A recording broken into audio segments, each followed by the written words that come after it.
we need to teach kids from elementary, but especially once they get up to high school, just to have an entrepreneurial mindset as opposed to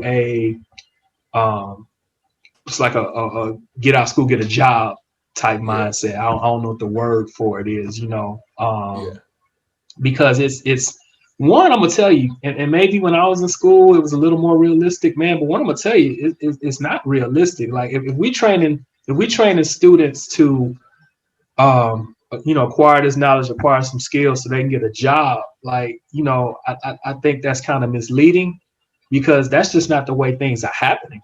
I mean, it's really come down to what skills do you have that other people need. All right, Grayson, what's the tip of the day? Why in school didn't they teach us to just write a book? Tell them to bring me my money. Yeah! Wealthy Delivery. Welcome back, folks, to another episode of the Wealthy Delivery Podcast. And today, I got my big brother, young Dorsey West in the building, man, coming to join us on the podcast today. How you doing, Dorsey? I'm good, man. How you doing?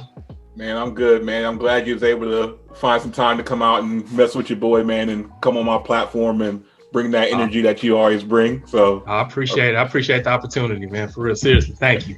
Hey man, it's as I gotta have the people I like on here, man. Just the people that really just keep me going. So, and you one of those people, man. So I appreciate you. It means a lot, man. So go ahead and just tell people a little bit about yourself, man. Just kind of give them a little bit of background. We'll touch on some things with the questions, but just kind of give an overall background about who you are, what you do, man. Okay, all right. Well, this is Boss. I'm Dorsey West, and my area of expertise is really in telecommunications. Got into it like 20 some odd years ago. Some Fortune 50 companies like AT&T, Walgreens, stuff like that. Worked for some startups, but it just amazes me. Even back then, what fascinated me about it was the potential just to connect, and that was before social media and things like that, man. Just the potential to connect. I went to had the opportunity to go to the Dominican Republic for a couple of weeks. This was back in 99, 98. I'm dating myself, but one thing that amazed me was down there. So, in the United States, our telecommunications industry started from landlines. Well, it started from telegraph, and then that evolved into landlines and telephones and stuff like that. And what amazed me was when I went to spend that time in the Dominican Republic, everything was just mobile. Their acceptance of mobile phones and their saturation of mobile phones, it was denser than it was in the United States, because down there they didn't have the infrastructure. They didn't have the poles and the wires and the stuff like that. But it was easier for companies to come in and put in cell towers, and then bring mobile phones to the people. So you thinking, this is a poor country or what have you, but everybody walking around with cell phones, so it just, it was out of necessity, but that's how it kind of, and that just fascinated me, because, I think at that time, 98, I didn't even have a cell phone, That's very interesting too, man. Cause I think, especially living in America, it's easy to be we're the forefront of, or we're the standard of, the advancement, especially as technology sound is our phones are these days. So I think you saying that, like you said, they did it out of lack of infrastructure. Right. So I think that's pretty interesting, man. That's amazing almost. That probably threw you for a loop a little bit. Yeah, because I didn't have my first cell phone till maybe 10th grade maybe, and it was one of those basic track phones where you could play Snake on there or something. Put some minutes on there. Yeah, exactly. Yeah. So that's pretty. So that you said back in 98. Yeah, this is 98. This is 98. So that's crazy. Yeah, that's pretty amazing now I think about it, for sure. Yeah, I was living down in South Florida, Fort Lauderdale, Miami area. And it was Bell South at the time, which is, now AT&T. But I was working for them, and the department I worked in, it was a small business department, but I specifically worked in a department that let's say you open up a business and it was an area where there wasn't a lot of service, because there was a lot of expansion going on down there. It's a lot of swampland. The Everglades are down there, and suburbs and stuff were pushing out. So let's say they built a strip mall out here somewhere, and they didn't have they weren't connected to the network like somebody deeper in the city. And like this whole department I dealt with, they actually would, if there was enough demand, they would send people like physical crews out to put up poles and stuff like that, so that these businesses and stuff could get landlines, and it was like a months long process sometimes, just to do that. But like I said, you go to these other countries and they were just putting up cell towers, and it was just, we hadn't embraced it like that. Now it's rare, to find people and they just depend on a landline. Like, you know what I mean? Like, I don't have a landline. I can't think of, there's not many people I know like with a landline. Yeah. So that, that just fascinated me, man. And I got my master's in telecommunications not long after that. I'm from Chicago. I went back to Chicago, went to DePaul University.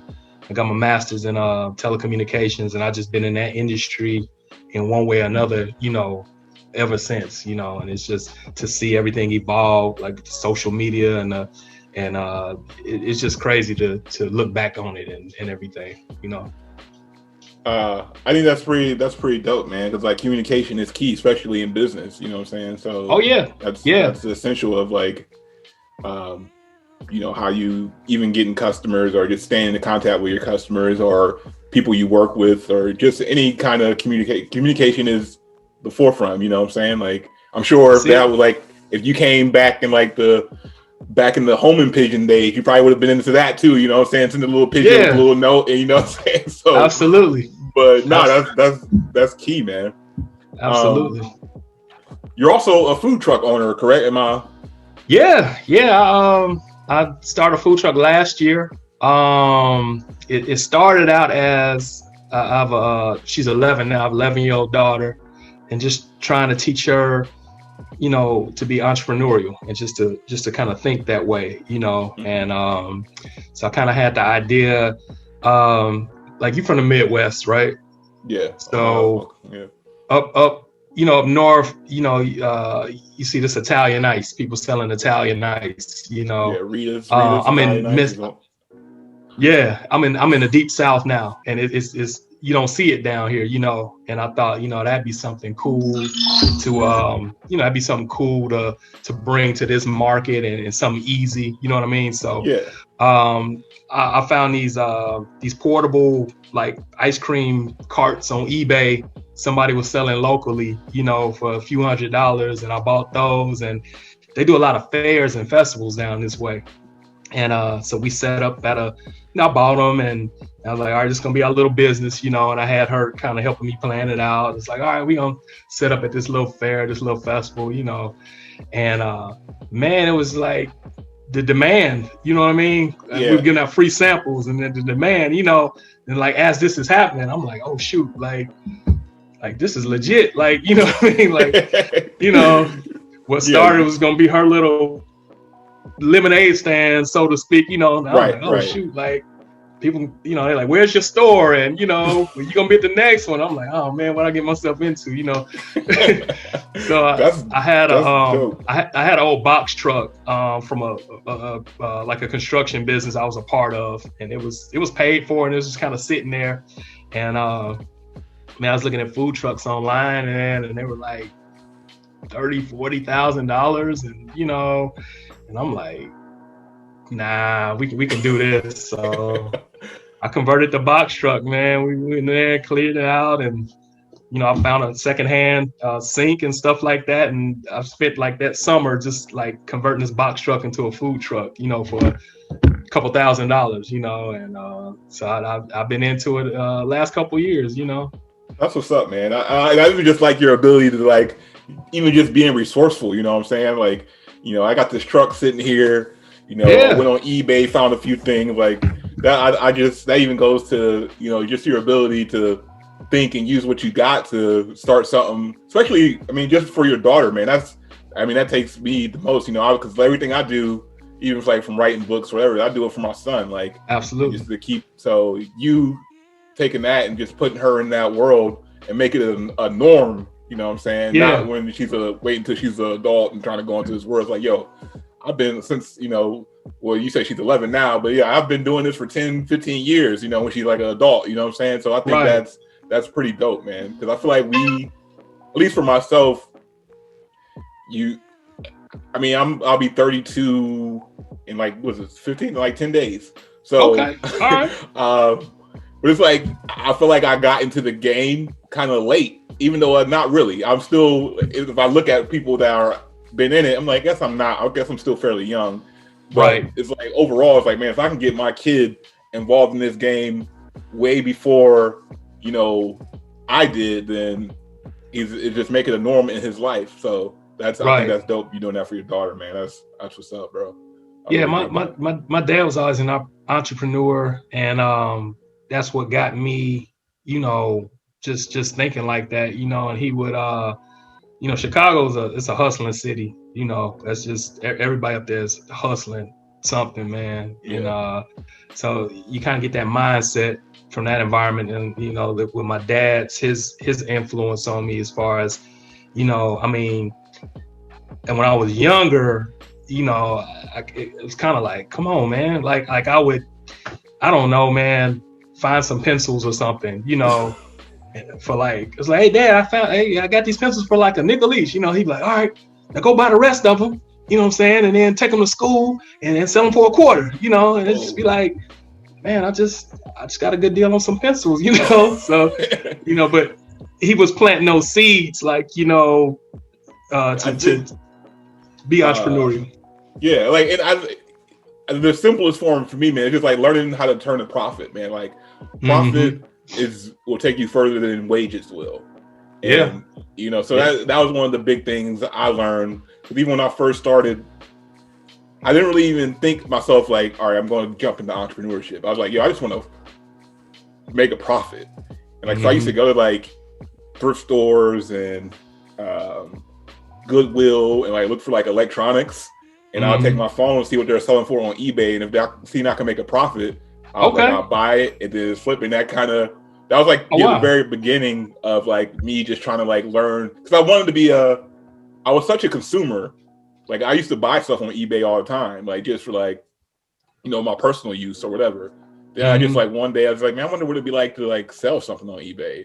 Yeah. And I just I remember I had this shitty night at work. It was just one of those nights of man, I'm so sick of working for other people. And I work nights. This was back when I was a sleep technician. So, and I just a shitty super night. And I got home and I had this thing. I think it was like a DJ kind of set, a little turntable, but you could hook it up to your computer and stuff. Yeah, and I had bought it a while ago, but I never really used it. It's just something I kind of played with. And I was like, man, let me see. I was like, I looked online, see how much it was selling for on eBay, took a few pictures of it, wrote a description out, and posted it.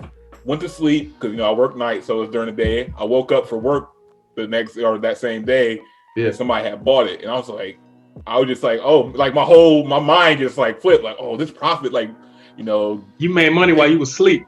Yeah, that's exactly it. It was I just made money in my sleep, and I just kind of took me on this whole thing. And I tried a bunch of different stuff, but I really had to go through those things to find out what really I was into and how I wanted to stick. And that led me to selling digital products and things like that. So, yeah, man. But yeah, making money in my sleep was the goal. That's that's literally. literally. And it was, my whole world was been changed ever since, man. So even going into with the food truck and even the telecommunication side, how I think what they don't teach in school is, let's say you had a traditional food trucks, you were serving some kind of tacos or something like that. Right. I feel it's even you went to culinary school, they would teach you to, all right, let me show you how to make this, show you how to cook that, this and that. But at the end of the day, when you're all done and graduate, they don't really show you how to get customers or Man, absolutely. And I think in the structure, and I think that's the thing they should teach first. It's because then I feel you can plug in any skill, any hobby into that system. Anything. Teach me how the structure works, and then I can go learn whatever I need to learn to serve the people I need to serve. So the ability to get customers into your restaurant, is very important, if not more important than being able to cook the food itself. So I think absolutely. With the communication thing, give me a little bit on that. Okay. So, man, it's just everything you're saying is so true. Especially in the restaurant industry, but just any business, like what I found just from my own experiences, marketing has been the toughest part of like any business that I've tried to start. I can get the idea and like, okay, yeah, that'll sell, this will, people will want this and want that. And then it's like the marketing part is where I've always just kind of, the speed has just dropped from 100 to 15, you know what I mean? Just so what I did was, man, and I'll show you, man, I'm wearing this shirt. Let me see if you can see it, man. Okay. Mr. Steak. Mr. Steak. Yeah. So the reason I wear this shirt when I talk about like restaurant marketing, telecommunications, my business was called Upsell Now, is because that cow helped me crack the code of restaurant marketing. And it goes back to, like 1978. So I was like 4. Do the math. And my sister was in college up in Wisconsin. We're from Chicago. She's in college in Wisconsin. And we would go see, it's like a 2-hour drive or whatever. And we go see her. And it was this little restaurant called Mr. Steak in this little town in Wisconsin. And so we would always like eat at Mr. Steak, like before we left to go home.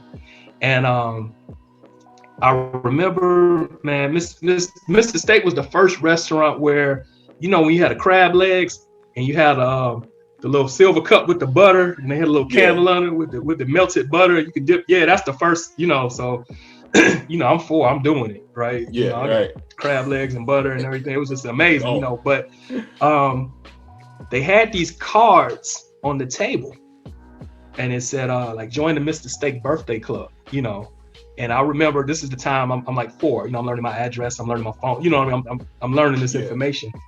And my parents were like, do you want to join the birthday club? I'm like, yeah, okay. And I'm learning how to, so I got the pencil or pen or whatever, and they helped me fill it out. You had to fill out your name, your birthday, your address, Right. And then you turned it in when you went to pay the bill, you turned the card in. Okay. So did that. This was like in the fall. My birthday is in March. So, man, like a week before my birthday, and when you a kid and you get some mail, like, you know what I mean? Like, you get mail. I mean, that's whoa, like, this for me? I came up. Yeah, I'm like, yeah. And I got a little postcard in the mail. My mom's like, hey, Dorsey, you got a post. I'm like, where I get a postcard? Only person would be writing me was my sister. She sent me letters from college sometimes. She's like, you got a postcard. And man, it was from Mr. Steak. And it was like, happy birthday, Dorsey. Come celebrate with us with a free meal and dessert, whatever, from Mr. Steak. Ooh. And I'm just like, man, I'm done. Like, I was just done. I'm like, oh my gosh, Mr. Steak, and I was so excited. And my dad, he'd get any excuse to get in the car. So I showed him, I'm like, but it's all the way in Wisconsin. He's like, no, we'll just plan a trip. We'll go up there. So, we kind of planned it around going to see my sister, Right. And it's like only 2-hour drive. When you little, that's a big deal, but oh yeah, for sure. For him, that's like, yeah, we're gonna work it out.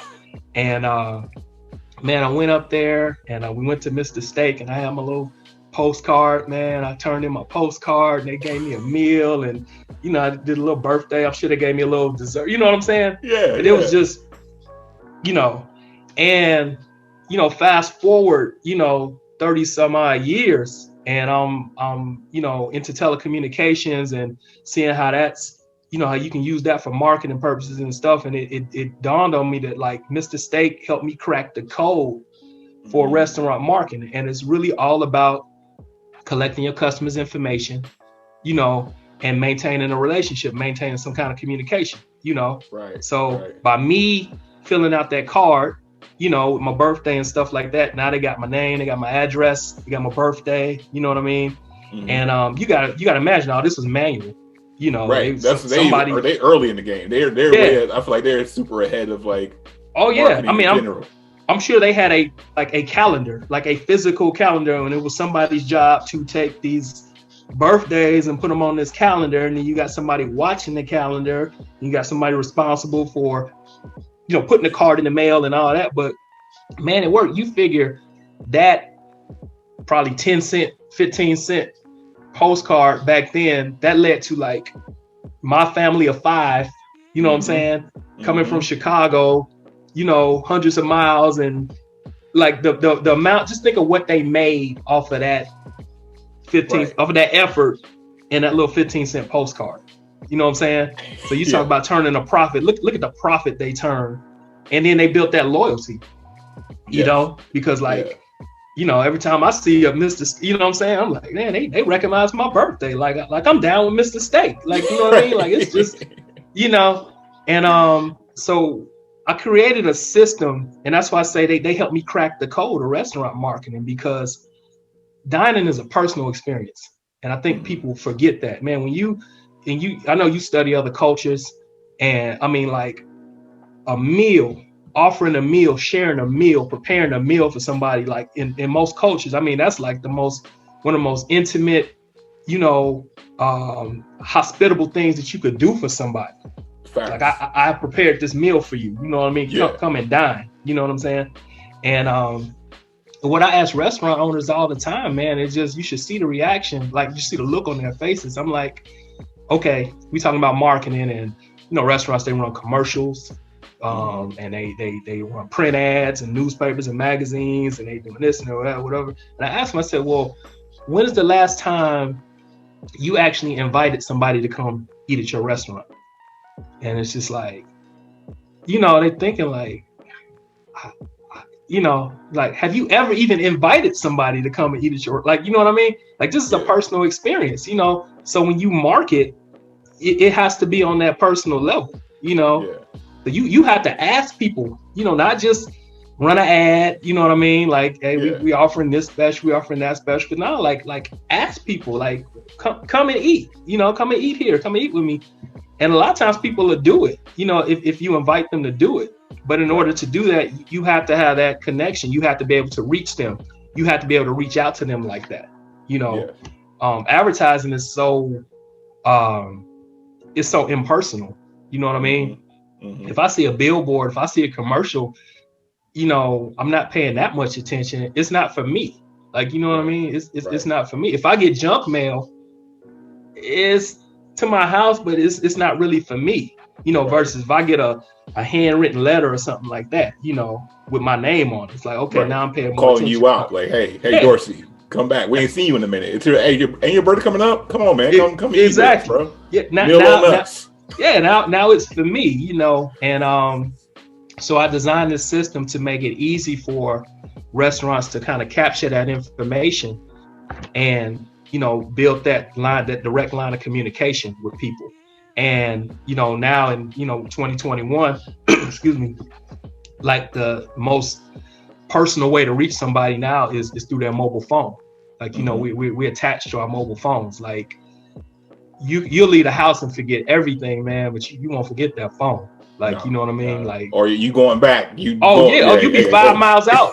Yeah. If you're going to be gone for more than an hour, you're going to turn around, like, you know what I'm saying? You're going to get that phone because we're so attached to it. So the system that I created, I tried to make it as simple as possible because, you know, entrepreneurs, restaurant, they're so busy. You know, what you don't want to give is people more work to do. Like, if you give people more work to do, like, it's not going to resonate. You know what I mean? It's like, okay, I just see more work. Like, well, I'm good at what I'm doing. Like, you know what I mean? Like, you talking about some more work, man. Like I got enough on my plate. And so, basically it's these little table card signs, and I'll show you what they look like. And they you just put them on the table, and it says, send an exclusive deal to your mobile phone right now. And you call a toll-free number and you enter a 4-digit PIN. Each restaurant has a unique PIN. And the person immediately gets a text message with like a special deal or offer from that restaurant. So that's why I call it like upsell. And I just use CELL, kind of like a play on words. So the original purpose of that text is you want to upsell your customer. So like I've had restaurants use it where they may get a special deal on a dessert or something like that, immediately. So that's like phase one of it, to generate some more revenue immediately. And then the main goal is to collect that person's mobile phone number. So now you got their mobile phone number. Now you can reach out, you can text them, whenever you want to, you know what I'm saying? And things are slow. You got a list of, 500 local customers. You got their mobile phone number, man. It's a slow day, man. Now you can just send a message out, to 500 local customers, man. And, if you get 10%, you know what I mean? That's 50 orders that you normally wouldn't have had that day, that's how really it started with the text messaging. And, I was doing a beta test at a local Mexican restaurant, and they were like, yeah, this is cool, but we want to connect with people on Facebook, and I'm just like, at first I'm just like, well, it doesn't do that, you know what I mean? Like, this is what it does, like this, but you have to listen to your market, Right. I'm like, man, how am I gonna get people connected on Facebook? And that's when I learned about like messenger marketing. And man, businesses and consumers they're starting to use messenger more than text messaging to communicate with each other. So they got it's like billions of messages exchanged between businesses and consumers like every month on Messenger, and it's like growing. It's like the number one mobile messaging platform in the United States. Worldwide is like WhatsApp. WhatsApp is like international. That's what they use. But like here in the States is Messenger, and I figured out how to, in that text message, you can send a link. What we do is we send a link where if a customer, and it's a message that says, want more deals, connect with us on Messenger. And they click a link in that text message, and now they can connect with that restaurant's Facebook page via Messenger. Ooh. So now the restaurant is connected to the customer via text message through the mobile number and via Messenger. So they can send messages via text and Messenger now. And then within Messenger, you can actually collect email addresses automatically. And so now they've got 3 ways they can connect with their customers. You got email, you got Messenger, you got text messages. And so the idea is to supplant paid advertising. It's like one-to-many broadcasting model for a one-to-one communication model between the restaurants.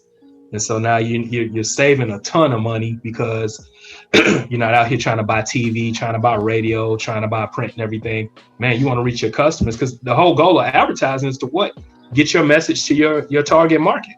Mm-hmm. But now you got a direct line of communication with your target market. So that's how the system works. But it all starts with them calling this phone number on this little table sign and entering this pin, getting this text. That's how it all starts. And we just kind of automated the process. So I think that's how it works in the nutshell. I think the use any word less than genius would be it. Right, bro. I mean, that's just my brain went so many ways. Like something like, man, I appreciate it, man. You can be like, all right, well, I know this. Like, you can have a group of people like, I know they ordered this specific dish when they came to my restaurant. Yeah. Let me blast a text message or a messenger like, hey, we're running a special on this specific meal. You send it to all the people that ordered that. Or like that. I mean, just so many different things that are in my head. Like, that's genius, man. That's genius. You just keep running with it. And so what I'm trying to do is kind of get the restaurant owners to kind of try to create a environment where they can kind of bring, piggyback on each other and throw ideas and stuff out. Because man, you might think of something divine that I might not have thought of, you know what I mean? And you just kind of build off that. But I just want to provide the platform and the foundation for it, It's like I said, man, once you can reach people and you can reach them mobile, it's like, man, sky's the limit. Sky's the limit for it, So I think that's fire, bro. Like, real talk, man. I love it. That's dope as hell, honestly. I appreciate it. I appreciate it. Because I had an idea kind of how, like, what you did and what what industry you're in, but like you come and putting it on, like really explaining it there, just like that blew my. Almost want to go start a restaurant now just because. Like, yo, Dorsey, I mean, go help me get some customers in here. Hey, that's the key. That's the key. word of mouth is big with restaurants. You know, that's a lot of times you find out about a restaurant, somebody told you about it, you know, you ask for a recommendation or something like that, you know, and again, that goes to that whole communications piece, you know what I mean? Yeah. You know, we just really, we have to take advantage of that and really rethink the way that we, you know, we do marketing. I mean, that's why Facebook collects all this. I mean, I don't know the extent to what information they collected. Honestly, I'm scared to know. Like, like I'm scared to find out. Man, I'm gonna share with you real quick. You love basketball, and I got a buddy in Chicago. Well, we grew up since, man, knee high, you know, and we talk all the time. Man, he was this is 2 weeks ago. The Bucks had played the Pelicans that night before. It's a couple weeks ago, and the Pelicans won, you know, and we both saw the game. And man, Giannis, I mean, he's shooting threes, you know what I'm saying? He's, you know, he's way out here, you know, and we were both talking about, we kind of old school as far as basketball is concerned. And we were just like, man, if Giannis would just post up, man, if Giannis would just post up, you know, it's like he could just, when his shot is off, man, you know, he could still get 30 easy. You know, like nobody, he's so strong, you know, we having this conversation, whatever. And like 20 minutes later, he was like, dude, I'm about to send you a text message. He's like, it's frightening. And I'm like, what? And he was like, man, Sports Illustrated, he has a Sports Illustrated app on his phone. It's like Sports Illustrated, this alert just popped up on my phone from Sports Illustrated. Man, the article was written like the day before. And the art, he's like, I'm just gonna send it to you. You just read what the article is about. Don't read the article, just read the title. Man, the article was talking about how Giannis needs to evolve his game by posting up. And I'm like, I'm looking at it. I'm just like, it was just scary. It was scary. We were just talking about this 20 minutes ago. I hadn't texted him about it. I hadn't been online, you know, looking for articles about Giannis post. We had just had this conversation, and this art, he's recommended this article, like almost to the, you know, minute detail about what we were talking about, man. And that's why I say it's scary. It's scary. And that happens a lot too. And like you would like to think it's just a coincidence, but it's not. But it's not. It's not. Not that great, man. If it had been an article about, like, I don't know, maybe just about the game or something, it wouldn't have. But we were specifically talking about how Giannis needs to post up. This article specifically talking about how Giannis posted up, man. He was, you know, within 20 minutes. I mean, that's crazy. If they could have waited a day, would have, you know. Right, let you sleep on it a little bit. Yeah, you know? I might not have put it together, but, you know, I was just like, wow. Nah, that's nuts. I mean, and it's true too. Like, even I'm not gonna go too deep into it, but like, yeah, like, because like usually when he's dominating the paint, it's usually like of him like kind of driving and, you know, using his length and putting his head down and But like, if you just a nice solid post up game for footwork, I know R.I.P. before my guy Kobe passed. Him and Giannis, he worked with Giannis a lot, and you know, learning about like his footwork and stuff like that. But even if he like see him get with somebody like Hakeem Olajuwon or somebody like that, and really just like, I think it'll really evolve his game. I mean, the threes and stuff is good too. Cause I think the NBA is just so well rounded now.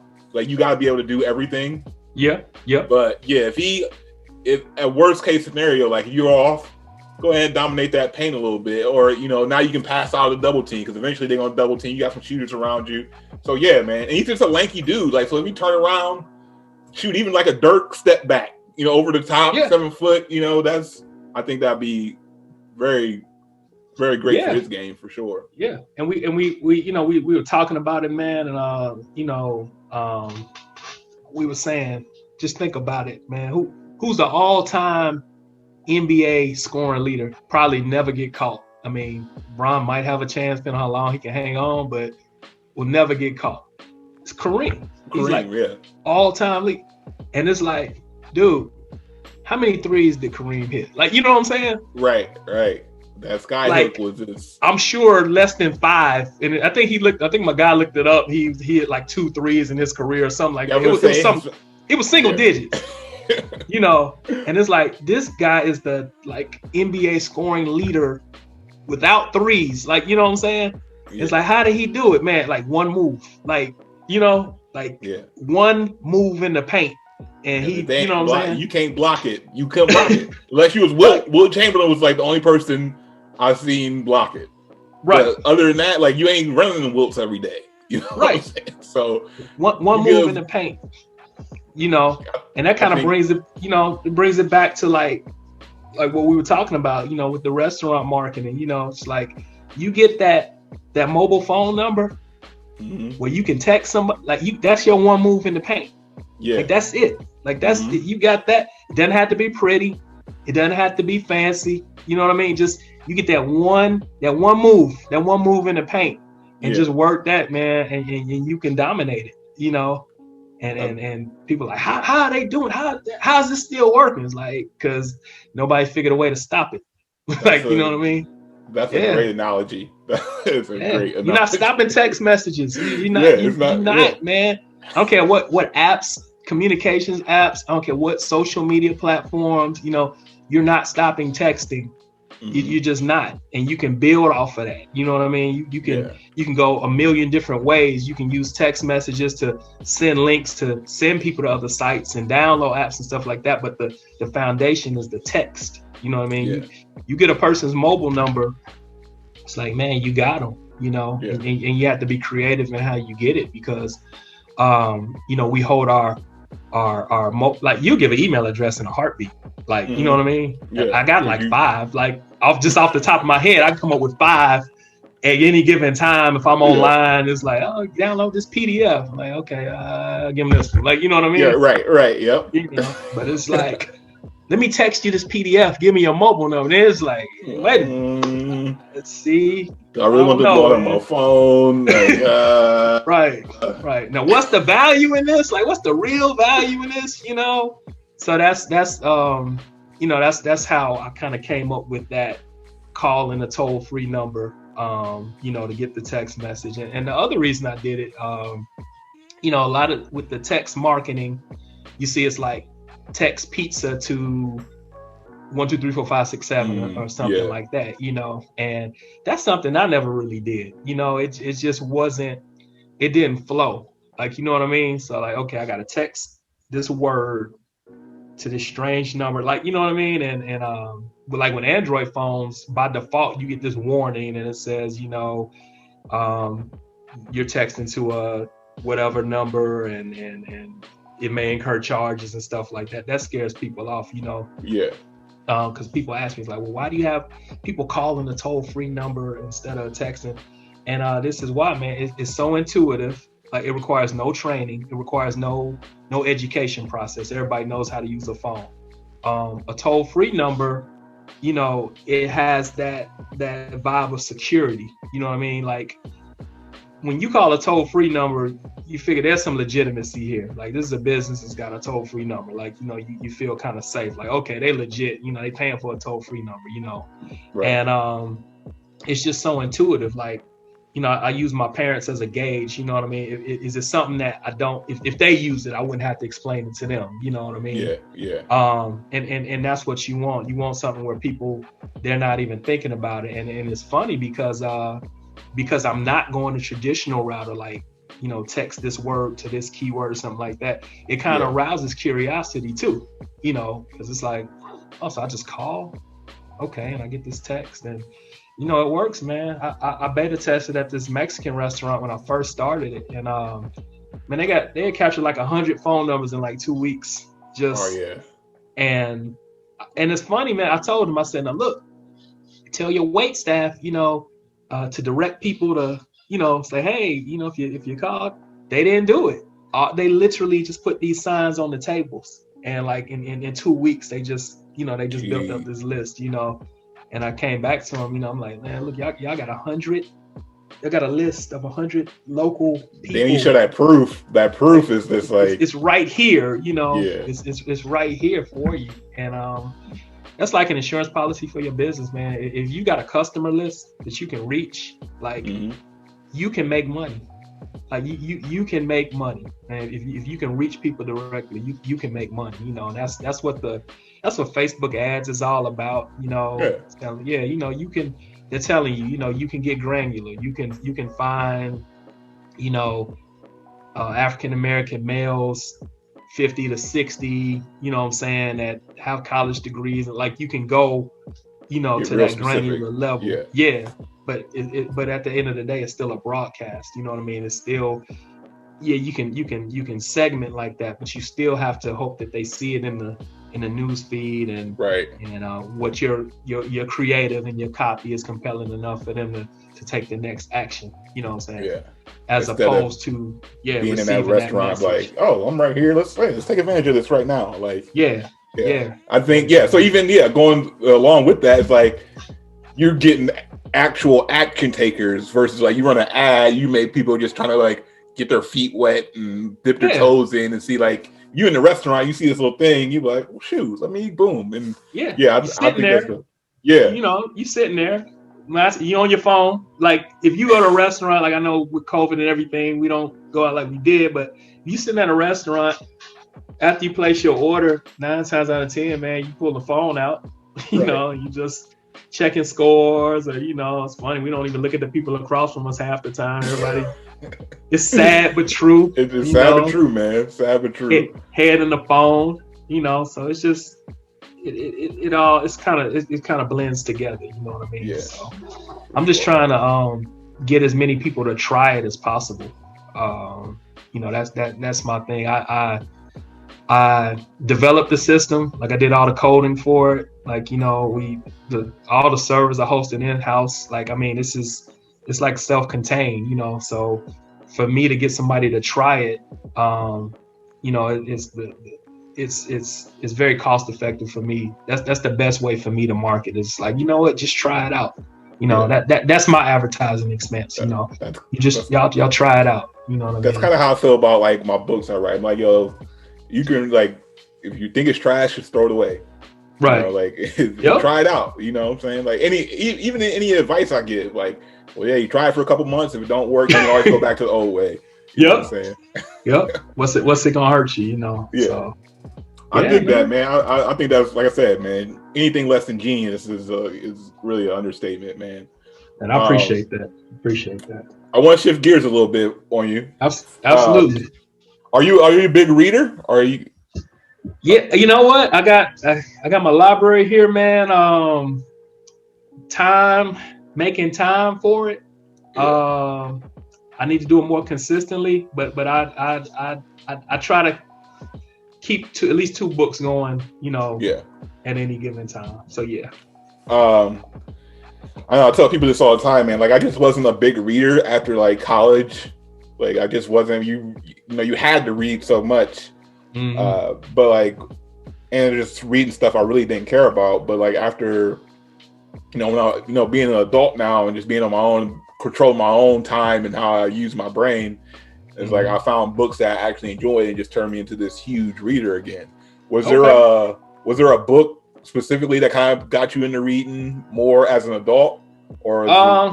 Yeah, you know what? As an adult. I know you're talking to Brother Rashid the other day, man. It was so ironic because he mentioned a book called African Holistic Health that he read in college, and it really just like changed a lot for him. I read that same book when I was in college, and that was like, it was a game changer for me. And you know, it was just like there was so much about like diet and, you know, just like the way the body works and sleep cycles, just like basic, you know, wisdom from our ancestors about, you know, how our bodies work and psychologies and things and everything, you know, and it just kind of changed the way I looked at a lot of stuff, you know. I mean, it really did. Like I said, especially the effects of like diet, you know, on your overall health and everything, you know. So that one, African Holistic Health. And there's another book. The author is Dr. Edward Bynum. He actually has several books. But in fact, I got one of them here. It's called it's black. You can barely see. It's called The Roots of Transcendence. All right. And Man, this guy is deep. He goes into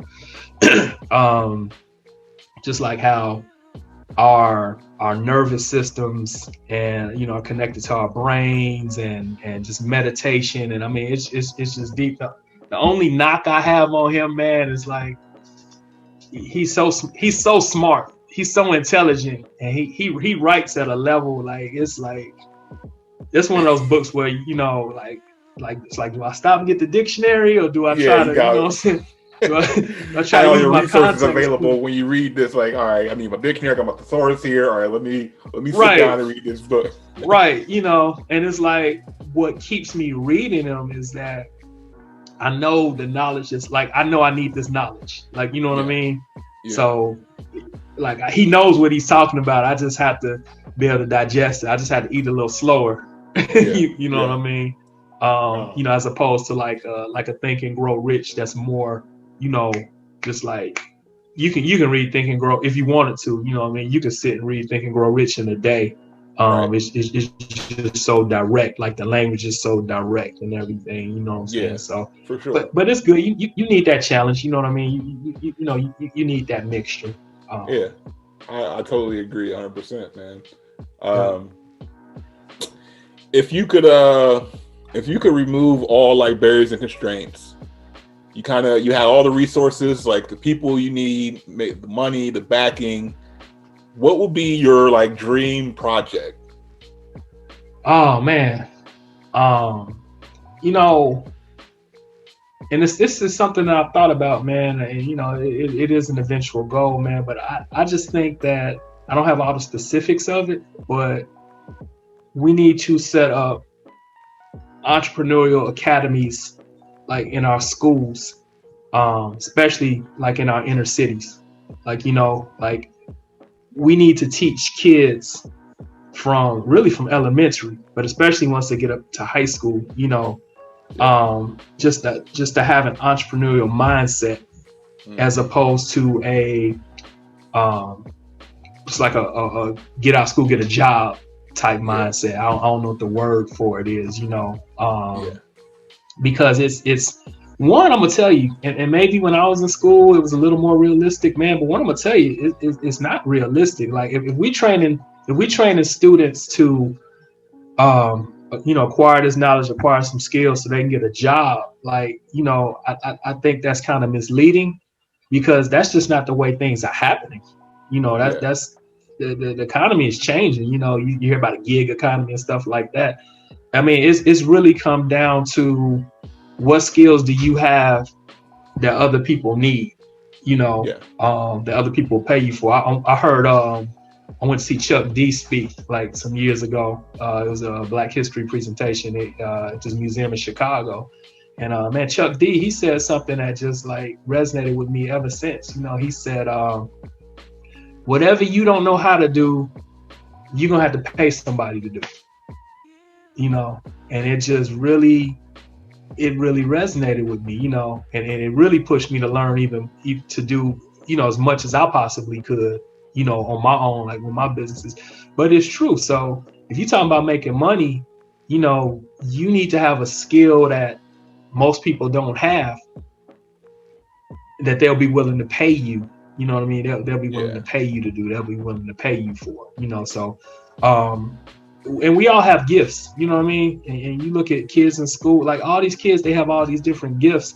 You can take any student, man, and they got a gift somewhere that if they hone that skill and they hone that gift, like somebody would pay them, handsomely for that skill, for that gift. And so if they could bring that gift out and then learn how to market it and kind of, monetize and make it to a business, man, we wouldn't be out here protesting for jobs and like, what I mean? Like we'd be making our own money. Like why you, I touch on that in like my latest book, like Nepotism for Dinner. It's kind of like, I talk about the skill of writing.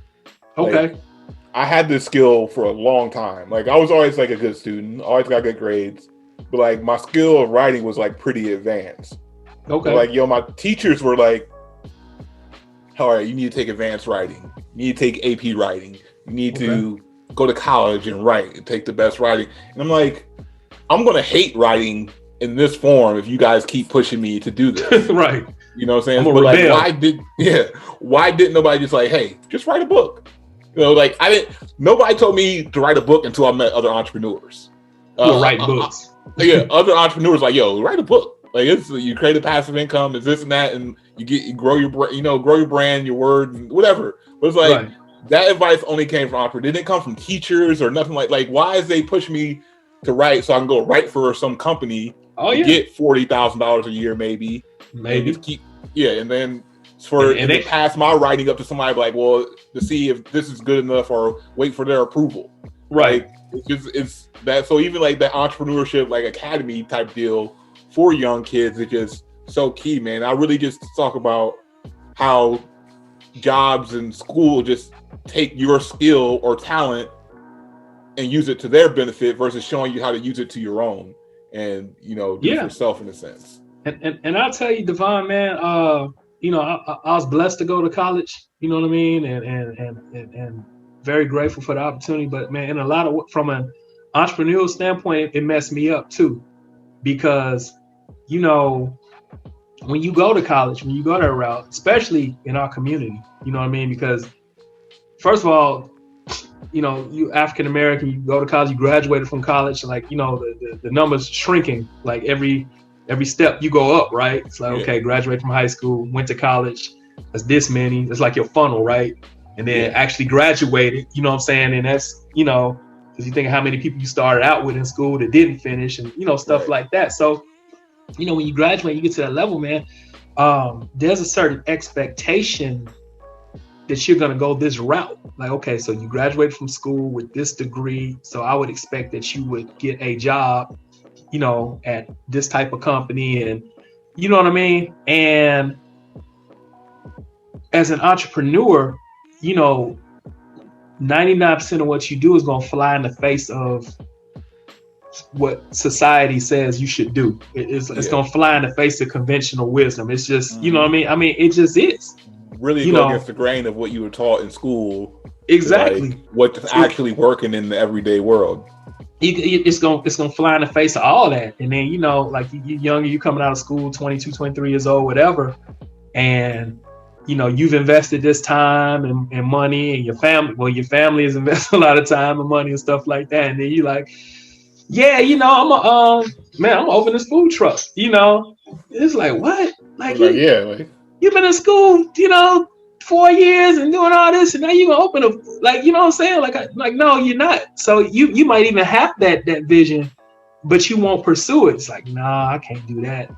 I can't do that. Like, case in point, when I graduated, I thought I wanted to go to law school, graduating political science. Turned out I didn't want to go to law school.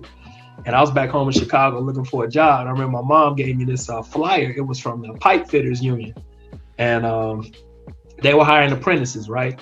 And it was like $20-something an hour. They started out as an apprentice, and you did that for 2 years, and then you become a whatever the track is, and you join the union and so on and so forth. And I'm like, I got my political science degree, right? And I'm like, well, what's a pipe fitter? And she's like, well, it's like a plumber, pipe fitter, I got a degree, not thinking, okay, I'm gonna make $20-something an hour. I'm gonna be a pipe fit. In 5 years, I could have a plumbing business, a commercial plumbing business. You know what I'm saying? Getting contracts to, do strip malls and you know what I mean? Like, I could take that and in 5 years maybe have $1 million business. You know what I mean? Right. But you got this mindset that you got, now I went this route, I went to school, so I had to do this, you know what I mean? You're not even thinking about it, Right. But as now that I'm older, I can look back and, and I guess, ego and expectations have a lot to do with it, But I think that goes back to even like you said, and that was at, 22, 23, 24. Yeah. You talk about, you start a food truck business, your 11-year-old daughter has a food truck. So her mindset is just so it's different, advanced than what we had at, our age or the opportunities, man. And I think I was talking about this with my cousin, he was on this podcast, and I was like, a lot of the stuff that goes on today, especially with the technology and the open worldness of it, like almost anybody with the right structure and mind frame can jump in and do great things with it. It's very unconventional to the people that came before us. You know what I mean? It's like, because we're still learning it, but we're living in it. You know what I'm saying? So it's not, they're looking at like, you host a podcast, so you make money from a podcast, or like, you know, you just talk to people, you know, like it's things like that, you know. So it's like very unconventional to like what they were brought up with. And I think my biggest thing, man, we can't define what work is to somebody. Nope. You know what I'm saying? Like we think of people think you gotta go work 40 hours at a job or a company breaking your back to consider it work. Like, you know, me editing these videos and creating content, like that's work. Like but people, you know, people before us wouldn't really see it that way. They think you're having fun with like a hobby or something. Right. Playing on a computer. Yeah, like this is work, you know what I'm saying? But I've always wanted to get paid for my brain, and I realized like the workforce just wasn't gonna do that. So I had to find a way to do it myself. No, it's true that this young cat, you know, I met at church, and you know, we developed a relationship. And man, I've been telling him, I've known him since he was in high school. He's like in his early 20s now, and you know, he's talking about how he wants to make this money. You know, and I've been pushing him to, you know, learn some kind of skills and stuff. You know, and I'm just like, and I was like, what? Why would I wasn't trying to be mean? You know what I mean? But it's like, why would anybody give you a lot of money? Like what are you gonna give them that they should give you this money? It's like, cause you cool. Like, I mean, just like what can you do? And you know, and I think I wasn't trying to beat up on him, but I was just like, you know, like, dude, you need to understand this. Like, you know, nobody's just gonna give you money. Like, you're not just gonna get a job. Like, you got to be able to produce something for somebody, you know. And it's like you mentioned consumers earlier in a conversation. I had this conversation with my daughter. Man, I bought her got a Chromebook for Christmas because she said she wanted to learn how to code. And I was like, oh wow, yeah, you know. But of course, you know, she's been like recording herself and playing games and stuff like that. And I'm just like, that's not the purpose of this computer. Yeah, man. You say she's wanting to learn how to code, but you say start like recording herself and just kind of because she sees these man, it's these kids. I didn't know it, man. These kids, they make YouTube videos and they just recording themselves playing these games like Roblox and Minecraft and stuff like that. And they got like, I was like, how many views? That's like, does that say 3 million views? She's like, yeah. Like, it's one girl, Karina something, I don't know. All the kids watch her, and like she plays Roblox, and I mean she just has herself a little picture in the corner, and she just talking crap, playing this video game, and she's got like, she put a video up. The video be like a week old, man. She'll have like multi-million views, and I'm just like, and y'all just watch her play, and they're like, yeah, and I'm like, but you not playing? And like, no, we just watch, you know. And I'm just like, I was explaining to my daughter, I was like, all you doing is consuming. I was like, she's producing. Like, and she's making money. Like, people are, you know, she's making money from advertising and stuff like that. I was like, do you know she's making a lot of money because of y'all watching her? And I was like, she's producing. I was like, you're consuming. And I was like, if all you gonna be is a consumer, it's like, you're not gonna have, you know, she wants to go to Universal and get the fast pass. We went to the amusement park, and you know, it's like, well, how are those people, you know, why they cutting the line? You know, I'm like, well, they pay like $200 a piece and they can skip the line. They got a fast pass. You know, she wants to go to Universal and get a fast pass and all this stuff. I'm like, all the stuff you talking about doing? I was like, if you were a producer, I was like, you could do whatever you want to do. I like, but if you just a consumer, I'm gonna attest to that. All right, because I record my video game play as well. I can speak to that video game world. Like, I grew up, even in my first book, I talk about like just my relationship with video games and like how I realized like if I played the video game, like I don't know how much a PS5 is, but what, minimum $400, $500? Yeah, it's like $400 or $500 depending on what version. So if I bought that, like I have a PS4, I'm fine. I'm happy with my PS4. I'm not in a rush to get a PS5. Like I can wait. I'm patient. I'm good. But I like, so even like my friends, like I grew up, video gamer. Even my dad still plays video games. So like, I was like, I'm always pushing. I'm like, man, you should record your content, man. Just put it on YouTube, and just because like I watch people play video games sometimes, not as much, but like if I'm usually watching something like I want to play or I'm interested in grabbing or whatever. But me and my cousin, we record our Division 2. We play Division 2. I haven't been as focused on it because I have a separate YouTube channel than this one for my video game content. And because when I first got into entrepreneurship too, I wanted to make money playing video games, which I was able to monetize it using affiliate marketing. Okay. But I didn't want to make that like, all right, this is the income stream I'm relying on. I wanted to make that like my hobby money. Like if I'm going to play video games regardless. So every time I see somebody playing a video game, especially you spend hours playing these video games, I'm like, man, you should be recording that and just throwing it up on YouTube just because. You like, playing anyway, just hit record, right? Yeah, that's the only difference. And like, I really not like playing like games. Games I play by myself, I really don't record too much just because I'm not talking. Like I'm locked in. But like games I'm playing with like my friends and stuff, it's easy because that conversation happens on its own. So that's a little bit more entertaining. But yeah, man, it's like I encourage anybody who plays a lot of video games, man, get them a little capture card, hook it up to their computer and their game and just start recording that. And at worst, you're still just gonna make some great memories posting on YouTube consistently if it's like that. So my nieces, like I'll see them watching people play like games on the computers or whatever, like those little games. And it's like, and my mom and like they're like, you just watching them play, like, but I mean, they still, my niece, like her and my mom have the same. My mom just had her birthday yesterday, Valentine's Day. So happy birthday. They had my niece was also born on Valentine's Day, so she just turned 6. We had like a little party thing yesterday. But yeah, it's like she's a 6-year-old. She goes to YouTube and she just watches people play these games. But like in my head, I'm like, all right, when the time's right, I'm really gonna start like I'm gonna get on my sister like, hey, I don't even want to play this game. You should record your content, just showing her, because even Grayson, my son, he's like 3. And I had him playing the video games the other day just to kind of see what he picks up to and what does he gravitate to. Right. But he'll say stuff like, Papa, I want to help you on the computer. So I'm always like putting like technology and stuff in his hand. Even like when I'm editing videos a little bit, just showing him a little bit, just to keep him in that world. Because like I know if I love video games from playing with my dad, he's probably gonna love video games as much. But I want to be like, hey, all right, well, as soon as you start playing, start recording your content, start posting on YouTube. And just building that habit, man. Like you said, that's a easy stream of income that you can have just for doing what you love to do. Yep. And absolutely. Man. Absolutely. So, I think that's like pretty, I said, funny.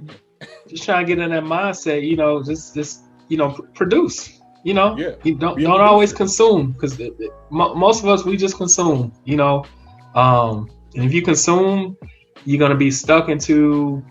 More than likely, you're gonna be stuck into a financial cycle where you just earning money to consume. You know what I mean? You got to produce, and if you want to get out that, that job cycle, that you gotta produce something. Get a camera and press record, man. That's the best thing I heard. Like just record something. Like you'll find out what it has to be that you need to record, but like that's the start.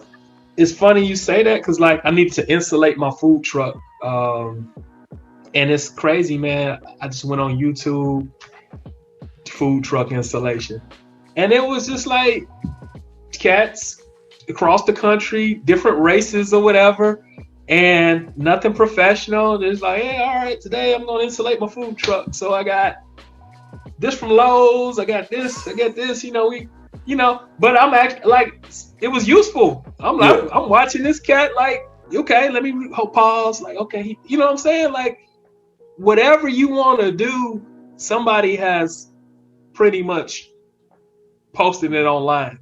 You know what I mean? So it's like you said, just hit record, and there are people interested in what you're doing. Let's see, my senior year of I remember basketball games when we had home games, we had to wear a suit and tie or whatever, like shirt and tie or whatever. Okay. And I was one of I had a laptop back then, but I will always go to like YouTube, how to tie a tie. Like that was like my first YouTube experience. And like, even though I did it every like game, I still always would go there just to kind of like make sure I do it right until like I actually learn how to do it without the video. And I was like, man, it made me think like, man, I've been using YouTube forever just to learn how to do stuff. And I tease out like, man, I learned how to talk on YouTube. Like I'm sure if I want to deliver a baby, I can learn it on YouTube. Like it's so much.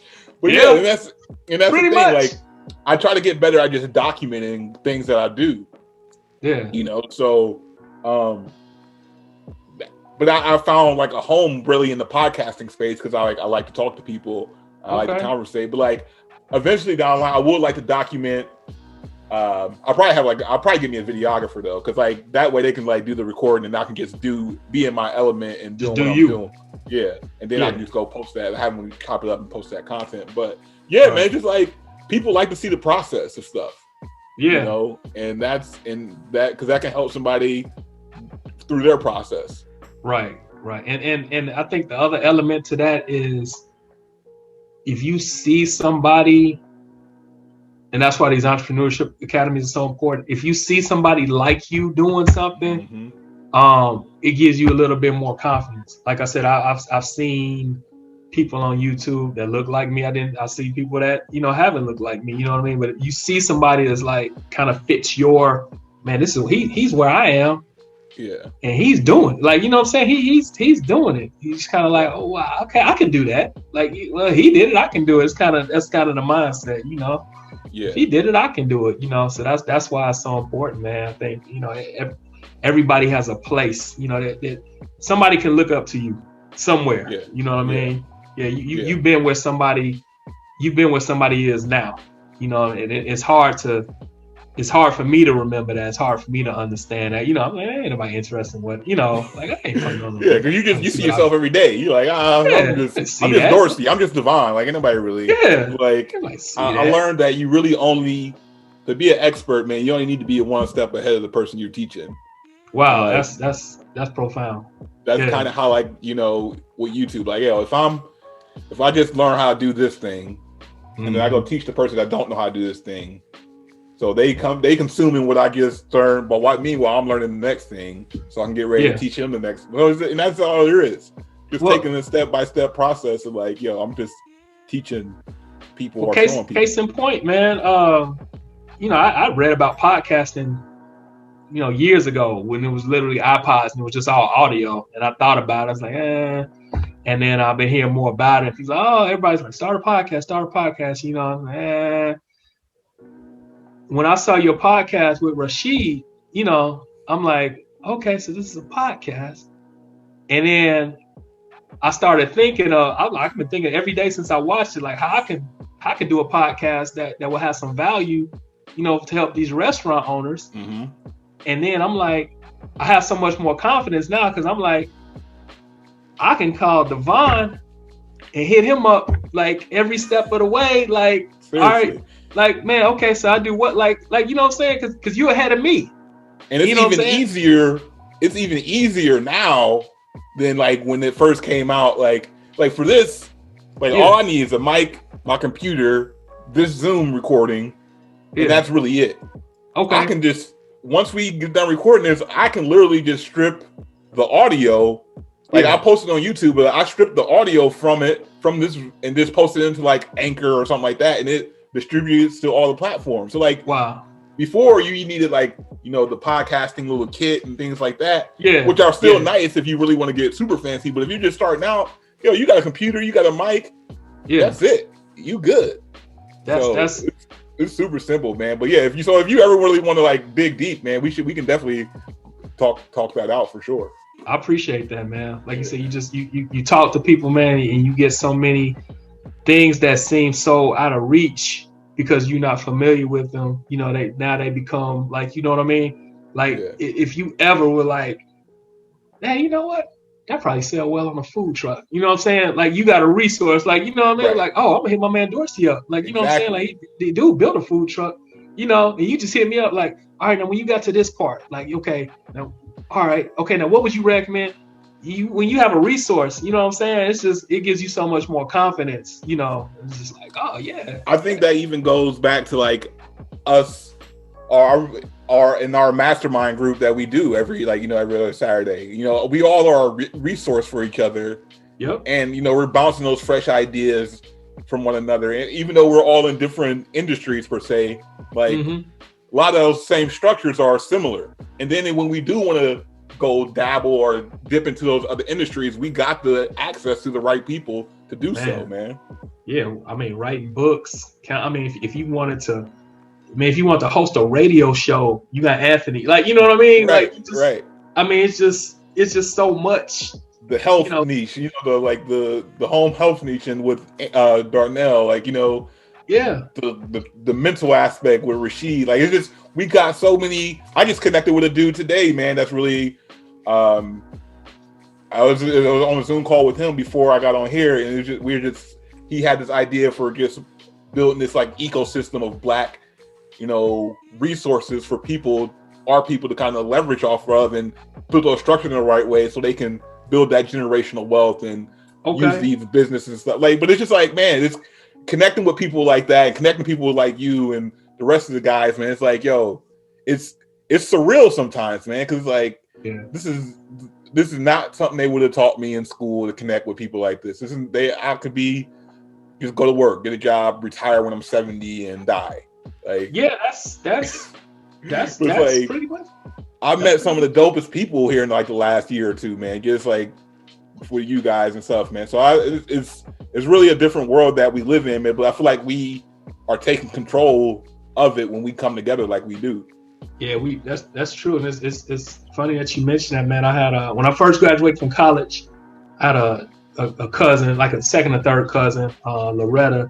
She had worked for the post office for like years. I mean, you know, she was probably close to 70 when she retired. So I mean, she probably started in like the 50s, you know, for African American in Chicago. She got on the post office then, you know, so she, you know what I'm saying, that was the lit, you know what I mean? And she got on, and I remember I went to her retirement party. Man, within a year, she had passed away.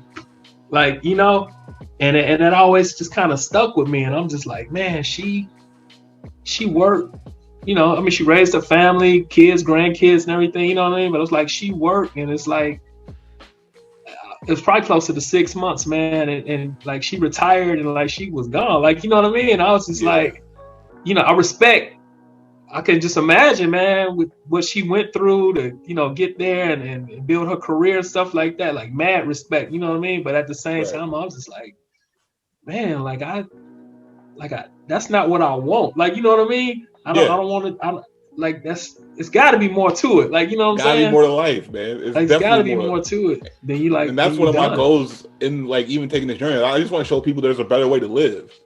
Like, you can enjoy life while you're here. You don't have to, or you can enjoy, you know, life and its luxuries in your 30s, your 20s, your 40s, whatever it is. You don't have to like wait, save, and you're too old to do with the money that you do make, and then you realize it wasn't even enough to really do anything in the first place.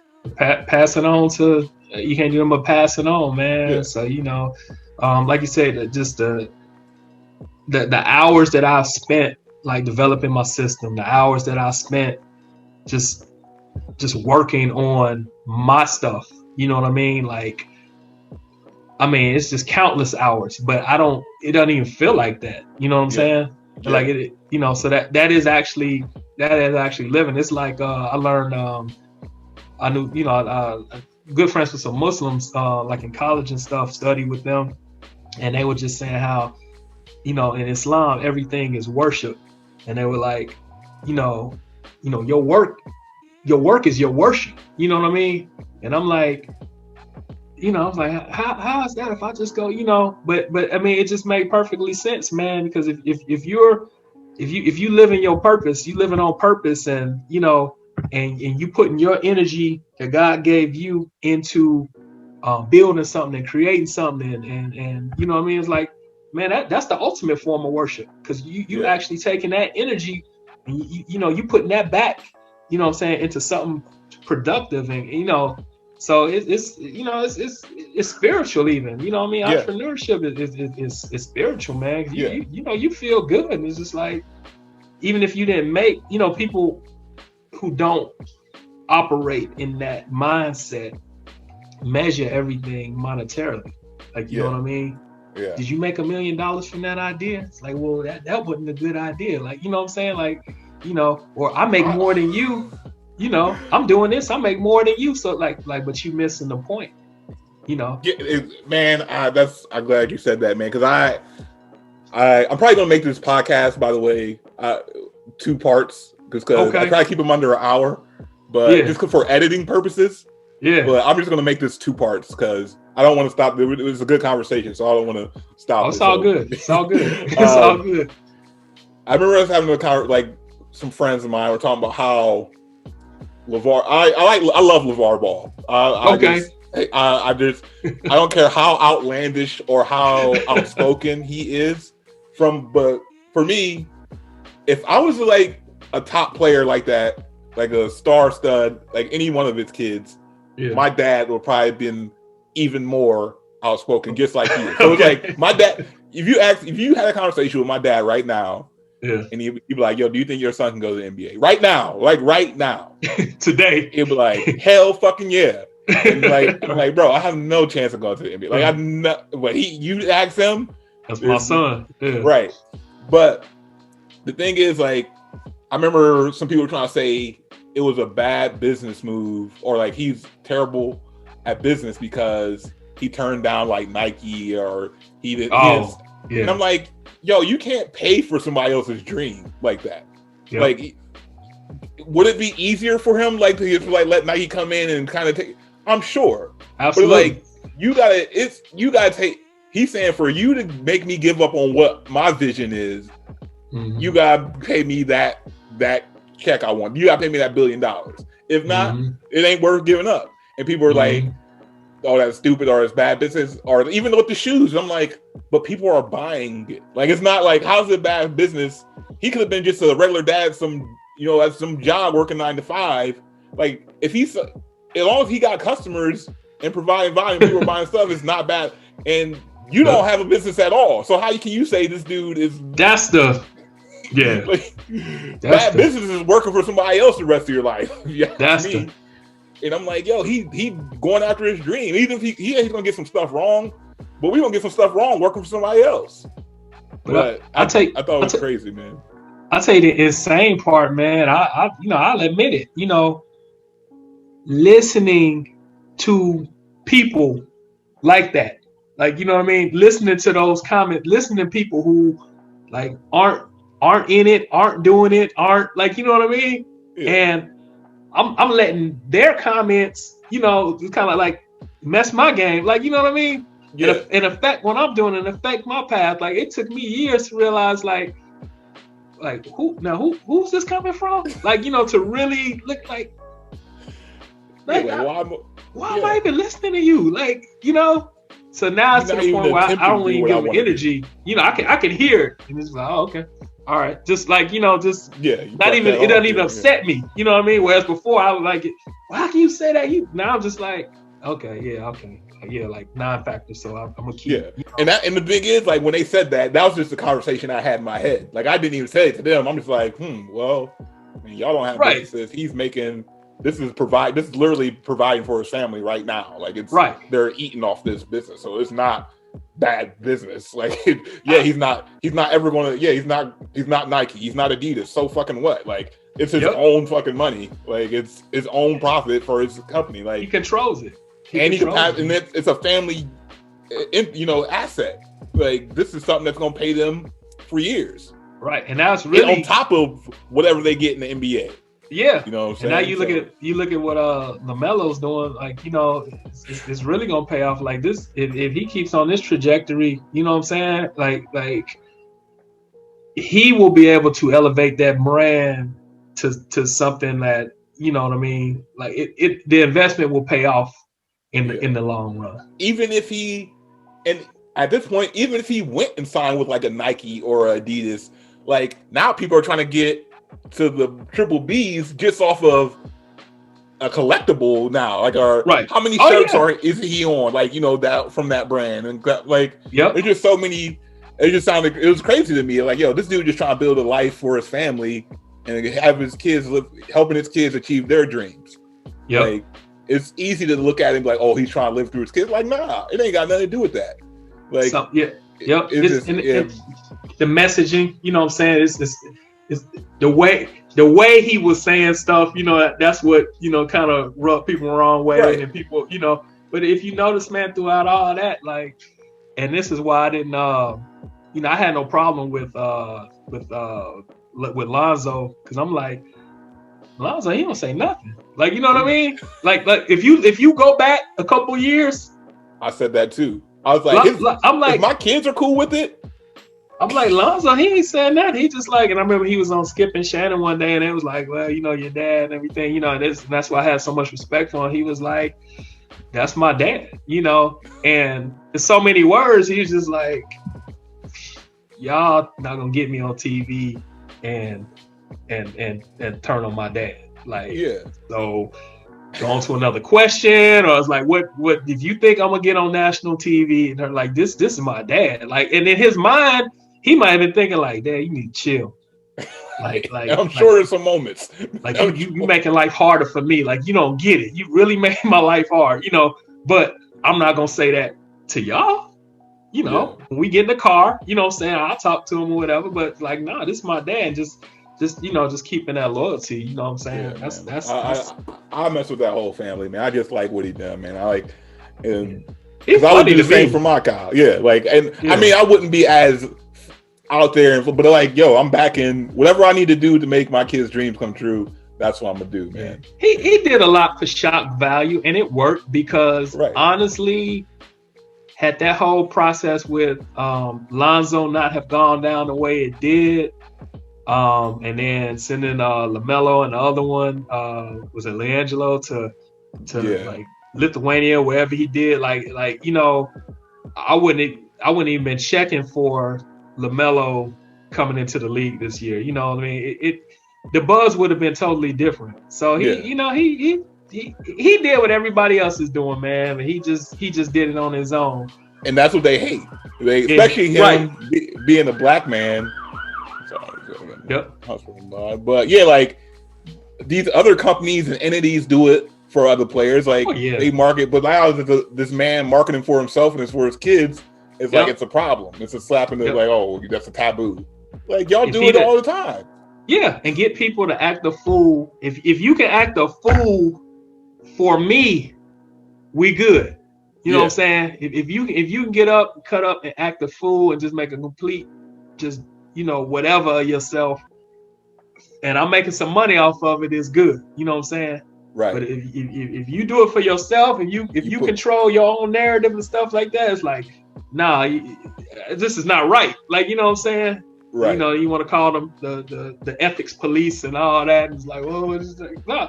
Yeah, it's not right because you're not making money off of it. Yeah, that's you're not benefiting from it. Yeah, so now you gotta like delegitimize it or whatever. So yeah, man. And it goes just like I said, goes back to what we doing, man.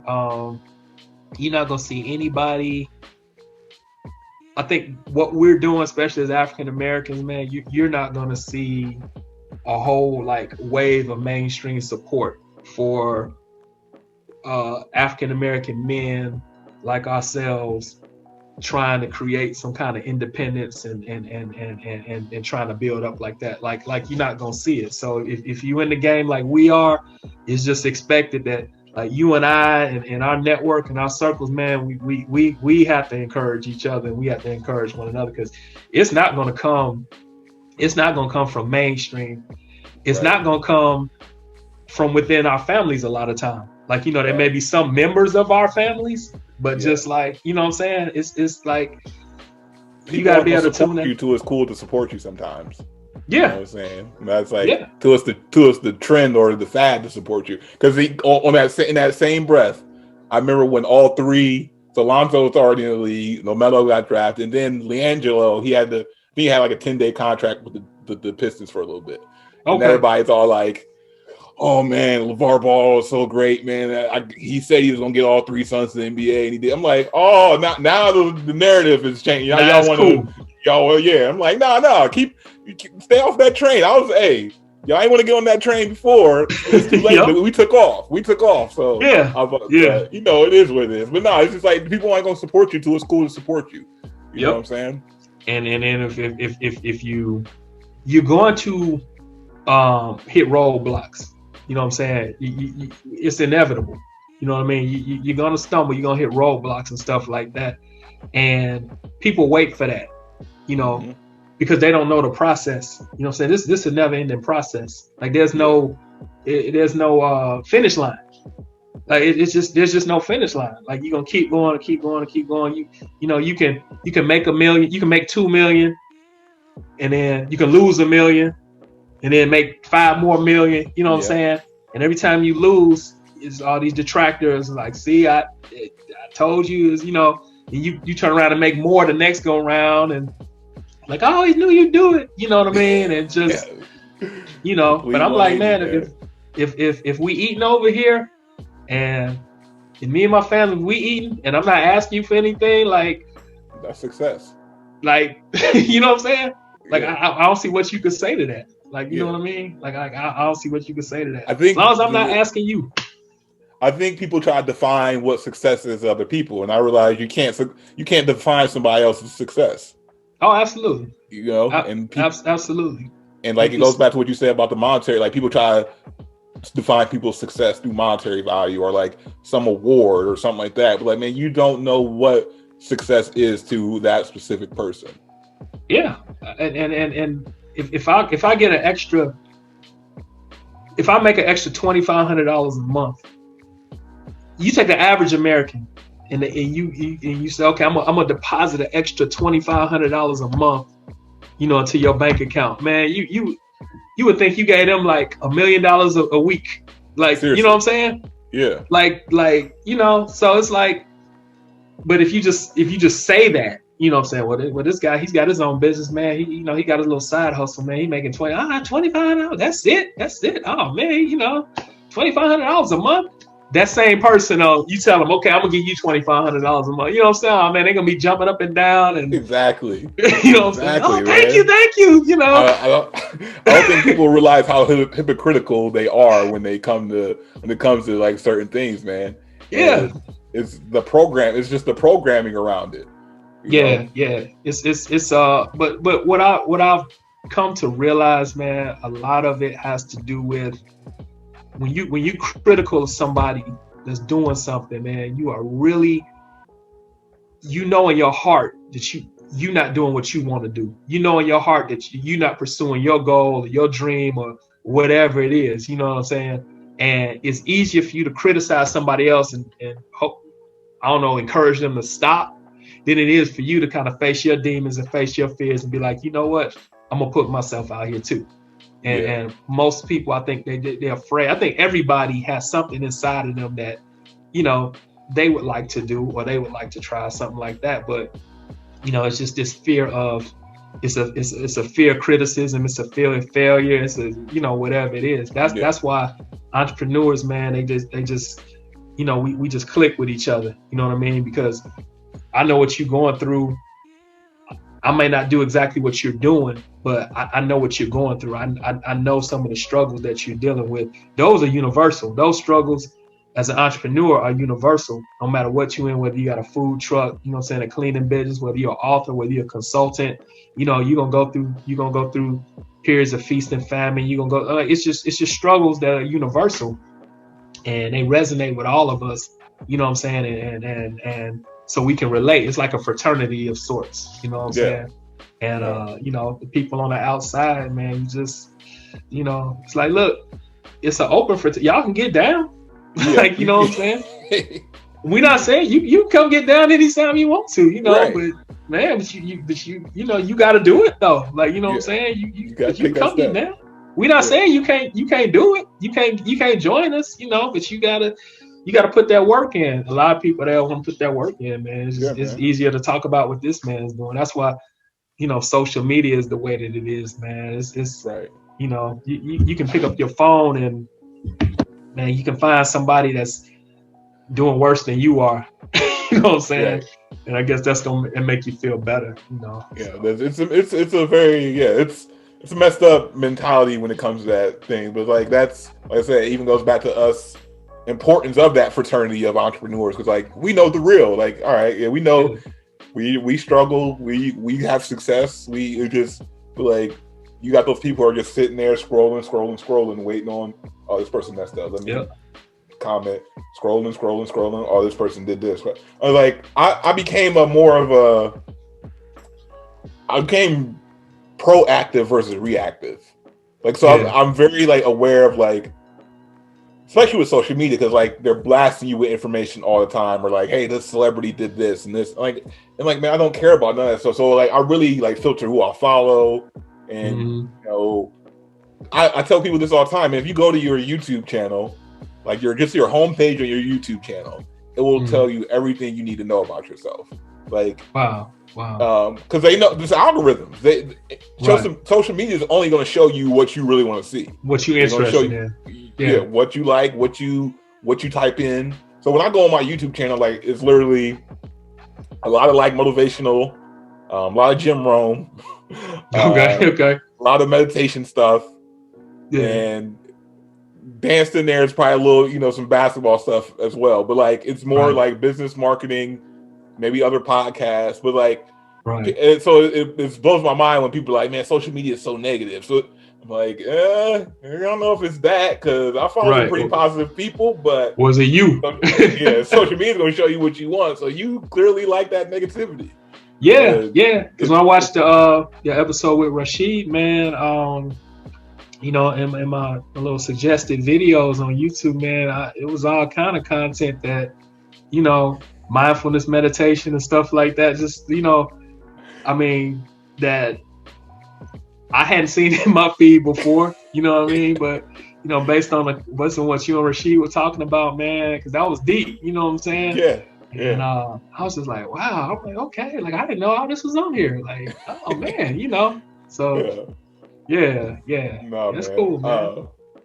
I got one more question for you. We can wrap this up, man. We've been going at it, man. I can do this all good, day, man. to be honest. It's all good. But if you could have dinner with any 4 people, man, dead or alive, who would it be and why? Okay. And I had put a little thought to this, so I kind of cheated a little bit. I put a little thought to this.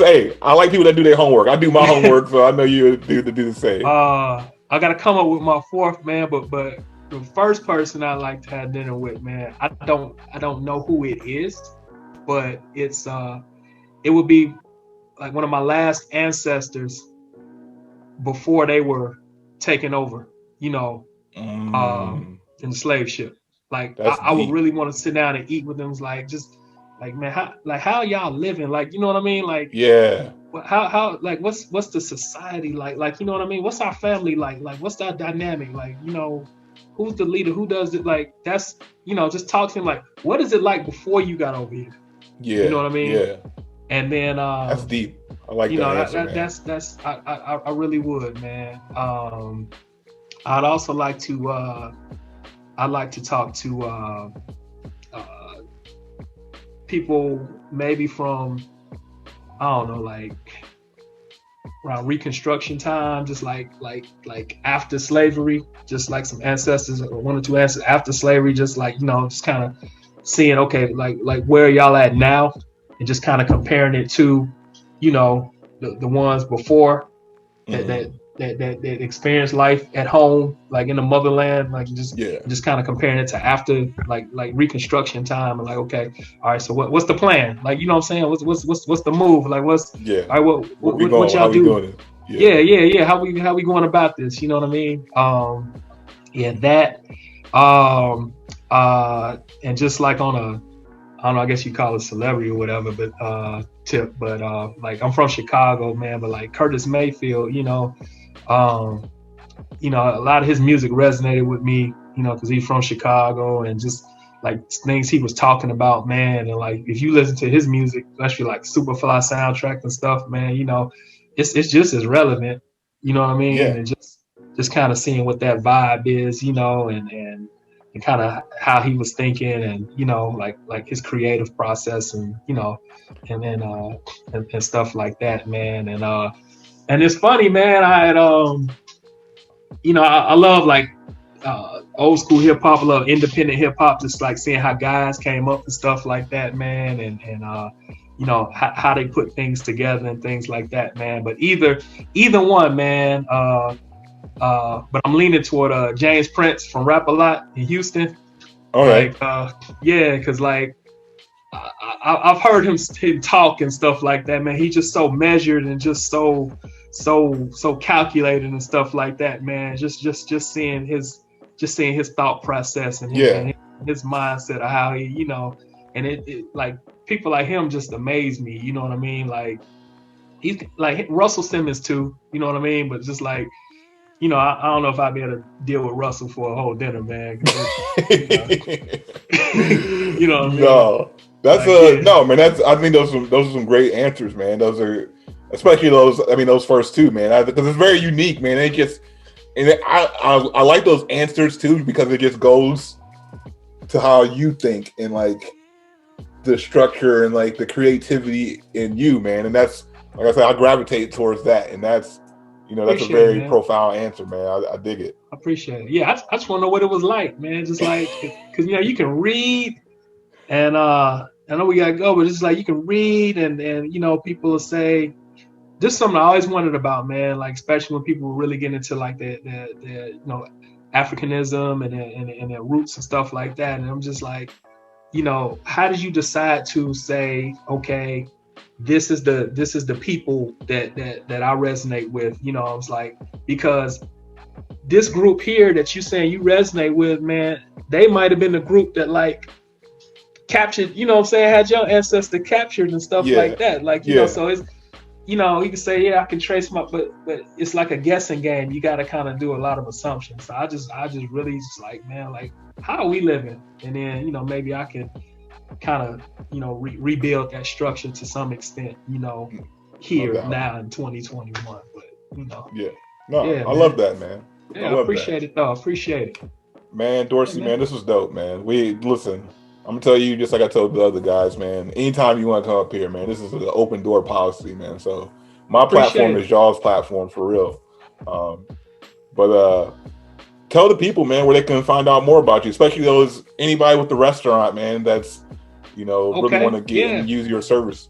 Go to restaurantmarketingchallenge.com. So it's restaurantmarketingchallenge.com, and I'll get you set up where you can try the upsell now system at your restaurant, no cost, and just like I said, seeing is believing. Just see it and experience it for yourself, and then if it's beneficial to you, then hey, we can work one-on-one and kind of build up from there. But that's where they can go and learn more about it. And I'll leave a link in the description, of course. Appreciate it. Hey, man, Dorsey, man, I love you, brother. I love you too, brother, man. I look up to you guys, man. This person that's growing, I never really looked up to people, man, but like there's a part of you guys I look up, and every in that group, there's a part of you guys I look up to that really I really appreciate, man, and really able to just vibe off you guys, man. So. And I appreciate it, man. I'm just looking forward to the successes, what I'm saying, that we're gonna have, and we can meet up, man. I'm just that's one of my ultimate, I'm just like, man, when we're able to like come together and meet, man, like a retreat or something like that, right. Man, that's gonna be. I know. I literally just talking to somebody about that. Like I think I was talking to my mom. I was like, man, I just can't wait to do something in person with these guys, man. It's just like it'll be.